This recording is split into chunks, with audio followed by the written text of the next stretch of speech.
Hello, good morning, and welcome to today's episode.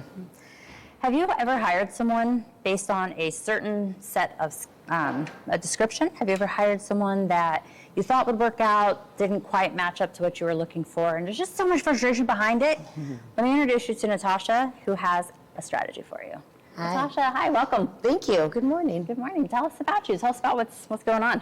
My name is Natasha Nuytten, and I'm the CEO at Clara, and we are a talent acquisition SaaS company. So we work with human resources and recruiting teams, sometimes executive search, to help them filter talent into their funnel, right? So right now we use a lot of technology that filters people out. We look for keywords. Do they have this, particular coding skill on their resume? Do they have a particular logo on their resume? And the reality is we live in this time right now, for better and for worse. I think there's a lot of opportunity, but the times are changing, right? And many of us don't even know what our jobs are going to look like in 6 months, much less how do you hire someone who might be with your company for 3 to 5 years. And so in the human resources space, we've been talking about skills-based hiring for 15 years now, and nobody does it. We all talk about it. We all say it's a great idea. We know that it filters in more diverse talent, which means our organizations are more innovative, and yet we're not doing it well. And so Clara helps teams do that. We focus on skills. We have a skills-based profile, so the resume is still there. People are not ready yet to walk away from it, even though I dream about blowing it up at night. And we really try to help teams move toward what is the constellation of skills that this person brings to the table, whether it's directly related to the role or it has a value add, right? Like, do they have some other skill? So anyway, that's what we do. Yeah, that has to be so helpful because I know for myself over the years helping hire resumes. Well, now they're like probably ChatGPT to that point, but it's like it's all just a front. That's it. That's totally it. It's all made up. You can use technology to write it, and frankly, I don't blame job seekers for wanting to do that because they're trying to get into an opportunity where they can talk about themselves, right? And once you have a conversation with someone, you can often see so much more about who they are. And so resumes, we've been using them since Da Vinci. Like, we probably need to be doing something different. And so if we can really kind of get past that and think about what are those things that people bring to the table outside of the hard skills that are directly related to the role. Are they resilient? Are they proactive? Do they know how to use resources? And those are the types of things that companies who are really at the front of their industry, they really need to be thinking about that if they want to stay at the front of their industry. So we do work with large companies, enterprises who are really trying to stay number one in their space. But we also work with a lot of small teams. Like, we're a startup, right? Like, we've been around for about a year and a half. So we know what it means to hire folks who can wear more than one hat, who can do all kinds of different things. So we really try to get past that job description to building teams that can really collaborate and work on amazing projects. And I think that's really the future of work and the future of hiring. Yeah, I think that's brilliant. And this is actually like something new. I once applied for a corporate role, and I had to do a video. But I couldn't speak to a person. Right. It was just like it just popped up, and like that's like the small town human in me. I'm like, listen, like I'm gonna sell myself when I speak to you. Right. Like, you're gonna see my drive and my vision, and but they're lost, right? Right. It totally is. But think about that experience for our neurodivergent friends, right? Like, they sit there and they're like, hey, Spicy. Right? Like, what?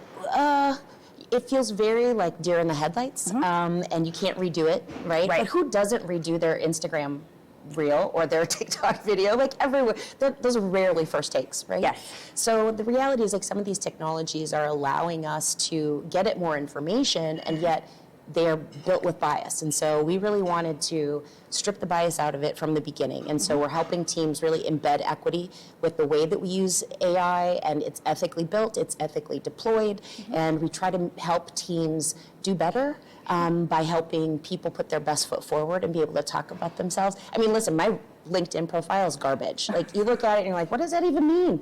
And I feel like I'm actually fairly decent at it. So you think about a resume or a profile for somebody who's just really trying to, like, talk about who they are, pay their bills, right? Contribute to a team, be a part of something that they feel like they care about and they want to contribute to. And if companies can understand that, they get the most out of their team, that everybody wins. Yeah, that's fantastic. I heard big corporations trying to say number one, and also small business as well. Yes, so we work with teams who either have an applicant tracking system, ATS is a shorthand for that, so we can integrate with that, or we work with really small teams who don't have that kind of technology, no need for it. Maybe they're a company of 1 to 50, and so they can use us as a standalone as well. But really on both ends of that spectrum, we're talking about folks who need to drive efficiency.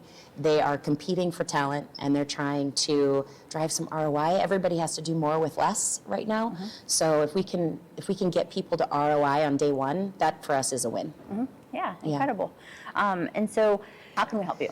Well, a couple of things. Thank you for asking. One, if we can help you, we want to be a part of building amazing things in Nebraska. I travel all over the place, and people are like, you live where? I was like, yeah, Silicon Prairie. That's what we are. And there's all this incredible talent around, people building amazing businesses. And if we can help do that, we want to do that. Two, if you know folks, whatever size company they are, who care about being first in their space and finding amazing talent, working with great people who are interested in being very tech forward, would love to chat with them too. Awesome. Okay. I might put that on my husband's radar. He does hiring all day long. Amazing. Yeah. So I was able to pick up some of those terms just. Not totally foreign. It's a whole separate language. So yeah, I appreciate that. And so is this an app, or do you have like consulting as well, or is it strictly the app? What does that look like? Yeah, so we're a SaaS company, so software as a service, so we integrate through a monthly or annual subscription, and really reasonable for our small partners. Actually, we have great startup deals. We know what it's like to be in that space, so we can make it really affordable and accessible. Some of our SMB sort of folks, for them it's like $4,000 a year to get started, and I mean you can't hire a human being, right, for $4,000 a year. And then our enterprise folks, of course, are in a whole different ballgame depending on what they need. But that's really where we start, and we try to make it easy. So the technology either sits inside their existing systems and levels them up, or you can use our own platform. It's mobile friendly, all those types of things. Yeah. But, yeah.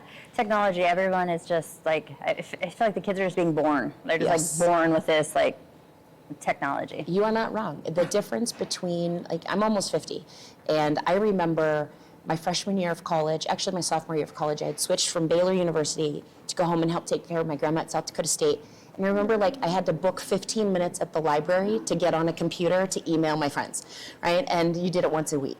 But now, the fact that kids come out with a phone in their hand, right, or some kind of technology, it's shifting so rapidly. They're starting to measure generations in 6 years because technology has changed so fast and is changing so fast that even someone born 6 years ago is born into a different world than someone who's born tomorrow. Right. And so we have to be really innovative, and I think that's why hiring for those, we call them future-ready skills, right? Resilience, proactivity, et cetera. I think companies really need to be thinking about those quote-unquote soft skills that are really the things that make us, that drive our and predictive of our performance and how we show up with our peers. It's not personality, right? It's skills, it's abilities, it's things that you can learn, and how do we sort of leverage that as companies to make technology work for us and keep humanity at the center of what we do, rather than being sort of taken over by the bots. I think it's the most amazing opportunity, and for it to be so, we need to learn from our mistakes and do better. Yeah. Human. Tell me about your podcast. We have a podcast called Human Side Up, Human Side Up. It's fantastic. It's all because there are people in the world who know so much about leadership that I don't know yet, right? And I've been doing leadership for a really long time, and yet there's still so much to learn and know. And so I have great conversations with people from all kinds of industries and backgrounds, and everything from publishing to sports, and it's fantastic. I love it. It's really authentic conversations. I feel really fortunate that when people come on the podcast, they show up and they talk about stuff they don't talk about other places. Sure. So I love that about it. Yeah. I think that's absolutely one of my favorite things about hosting as well, is just that I'm always learning and I'm being inspired, and I think I'm going to be held accountable here soon. I just met with someone who I think is going to just make sure I'm staying on track. That's it. I love Get that idea, into right. existence. That's right. I love that. Awesome. What type of advice would you give to the younger generation coming up, or just anybody thinking about becoming an entrepreneur? Two things. I would say just sort of generally for younger people, the reality is like we are in this incredible time. And if we can have the right mindset around growth and becoming, right, rather than fear of the unknown and anxiety around the things that we can't control, then we can control our own futures, right? And I think that it's really important. I am so excited. There's a lot happening in the world that makes me nuts right now, but what is so inspiring to me are like my friends' children, right? And the way that they show up in the world and the way that they think about humanity and technology and just being better and doing better. So if we can embrace that, I would encourage that. And then for entrepreneurs, the good stuff happens at the hard growth edges, right? The best stuff happens when you're uncomfortable. And if you can believe in yourself and have that sort of knowledge that you know the thing that you know better than anybody else and you know what that vision is, if you can push yourself and be at that growth edge, anything is possible. That's incredible. Well, that is great advice. Thank you so much. As you've been on this journey, I feel like a lot of times I hear with entrepreneurs is that the work-home life balance kind of gets interrupted because sometimes people are doing it as a side gig, or maybe they just go all in and they're wearing all the hats. Right. What type of advice would you give about time management? Some days I'm better at it than others. I'll start there. I also think that the people in your life matter. So for me, when we started this journey, I had a very honest conversation with my partner, and I said, hey, I can't do this without you because it is going to be a little bit crazy. My time is not always going to be my own. And so we had a really frank conversation up front about what changes in our relationship and in our household for us to be able to achieve the dream together. And so I think that's super important. And then I think from the day-to-day, making sure that you carve out the time to be able to do the 50,000-foot view. It's very easy to get caught up in working in the business rather than working on the business. And as a founder, you have to be the person that holds that vision. And if you don't take the time to breathe, you don't take the time to reconnect with communities like this, you will lose it, right? It gets lost in the sauce, as they say. And so you have to be able to hold on to that. We have a lot of fun little terms, lost in the sauce. I learn. I'm going to be saying all kinds of things this week. People are going to be like, where'd you hear that? Yes, appreciate it. Well, one of my favorite questions to ask, walkout song. You know, you go up to the baseball, you're like, you have a song in the background. What is going to project your day into success if it's on the background? That's a great question. And the irony is someone asked me that earlier in midweek last week, and I still couldn't answer them. I love music, so it sort of depends on the day, to be very frank. If I'm feeling a little bit like I need a boost, it might be This Girl Is on Fire, Alicia Keys, right? I mean, come on. If it is more of I am taking on the challenges of the world around me and feeling really good about it, it might be something more like Ain't No Mountain High Enough, which I know has absolutely nothing to do with business, but it's about connecting with people and the people that matter to you and like serving them, and I think about that a lot. So one of those two, I guess, is what I'm going to answer today. Ask me again next week. I appreciate you so much. And to be honest, I usually ask that because I'm always trying to think of when we get to editing and doing things, I'm like, what's a good background song? And then, chat can only give you so many options. That's exactly right. On to the next one. That's good. Yeah. How about inspiration? What inspired this? Well, we came about because the co-founders and we all have, so Kenny was a professional athlete, and then he made the transition from the field to the front office, is what it would be called. And he is the longest tenured African-American executive in any of the 4 major sports in history in the U.S. And, and kudos to him, and yet that was the catalyst. He's like, why am I the only person? Why am I one of 6 people in this room of 132 baseball executives? And I really want to change that. And so that's where it came from him. His wife was a morning news anchor. She's an amazing Emmy Award-winning journalist. And she kept hearing, we can't find any fill in the blank. And so it all came back to, for all of us, like we had proximity to an opportunity and people saw the skills in us even though it wasn't on paper. And so we thought, how can we scale that, right? Like not everybody has that opportunity. And so that's how Clara was born, is we really wanted to create opportunity for folks who didn't have it. I love that. One of my favorite things to say on this episode is that opportunity is an experience that was given. That's it. Our experience is an opportunity that was given. Yeah, Vice versa. Yes, Either way. yes. And so thank you so much for giving me this opportunity. Yeah, thank you. I learn from everybody every week. Likewise. Thank you. You are so welcome. Is there any certain someone on the tip of your mind that you'd like to give a shout out to, or an entrepreneur that you think would be good to come and chat with us? You know what? There are a lot of folks in this community who are doing amazing things. You may already know the work that's being done at like organizations like the Bay and Rise. I sit on the board there, which reentry work. They're all doing amazing things, but I think anybody who I just want to give a shout out to is, frankly, anybody who's doing the grind every day.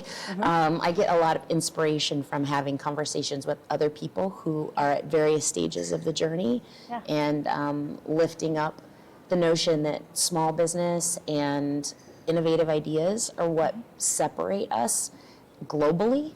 It is what this country is about, and it is what is going to allow us to rise above all this BS that is happening in the world right now. Is going to be people with big ideas and big hearts. Yeah, I appreciate that. This has been such an awesome morning. We have had some of the most amazing guests, all about positivity, spreading, love throughout the community and helping the underdog. That's it. We're better together, right? Love that. Obama, I miss you, by the way. If you want to come back, I'll take it. You and Michelle in the White House. Anyway, yeah, you're right. We are better together, and spreading love and being part of the fabric of the thing is what matters. That connective tissue is what gets us where we need to go. Awesome. Today's presenter is going to be Jenna Smith. I don't know if you've heard Commonwealth. Yeah. She's helping all these startups, I love so that might be a good connection as well. Thank you. Yeah, you're so welcome. Awesome. We look forward to seeing you throughout different community events, and I can't wait to see it just completely take off. Thank you. This has been fun. I appreciate it. Appreciate you too. Thank you so much. If you guys are interested in being a guest on our show, click the link below, message Glenn or myself. If you'd like to sponsor one of our episodes or a few of our episodes, let us know. We'd love to get your name, your brands, and let the entire world know that you are a huge help to spread these stories. Thank you for your time, and look forward to seeing you next time. All right. Good Bye luck. for now.